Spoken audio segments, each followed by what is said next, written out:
BJP. Vazhathope panchayat കമ്മിറ്റിയുടെ നേതൃത്വത്തിൽ ചെറുതോണി ടൗണിൽ പ്രതിഷേധ പ്രകടനം നടത്തി. തൃശൂർ എം.പി. സുരേഷ് ഗോപിയുടെ ഓഫീസ് സി.പി.എം പ്രവർത്തകർ ആക്രമിച്ചതിൽ പ്രതിഷേധിച്ചാണ് പ്രതിഷേധം അരങ്ങേറിയത്.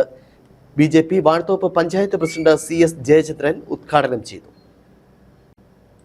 തൃശൂർ എം.പി. സുരേഷ് ഗോപിയുടെ ഓഫീസിലേക്ക് സി.പി.ഐ.എം പ്രവർത്തകർ നടത്തിയ മാർച്ചിലുണ്ടായ ആക്രമണത്തിലും ബി.ജെ.പി. തൃശൂർ ജില്ലാ സെക്രട്ടറിയെ മർദ്ദിച്ചതിലും പ്രതിഷേധിച്ചാണ് ബി.ജെ.പി. വാഴത്തോപ്പ് പഞ്ചായത്ത് കമ്മിറ്റിയുടെ നേതൃത്വത്തിൽ ചെറുതോണി ടൗണിൽ പ്രതിഷേധ പ്രകടനവും യോഗവും സംഘടിപ്പിച്ചത്. മണ്ഡലം പ്രസിഡന്റ് ലീന രാജു അധ്യക്ഷത വഹിച്ചു. BJP. Vazhathope panchayat president C.S. Jayachandran ഉദ്ഘാടനം ചെയ്തു. അഭിവാദ്യം അർപ്പിച്ച മണ്ഡലം general secretary O.C. Tomy, BJP. Panchayat secretary Makesh Surendran, Mohanan Tharayil, Binu Anamika തുടങ്ങിയവർ പ്രസംഗിച്ചു. Biju Vaishan Parambil, Idukki vision news, Idukki.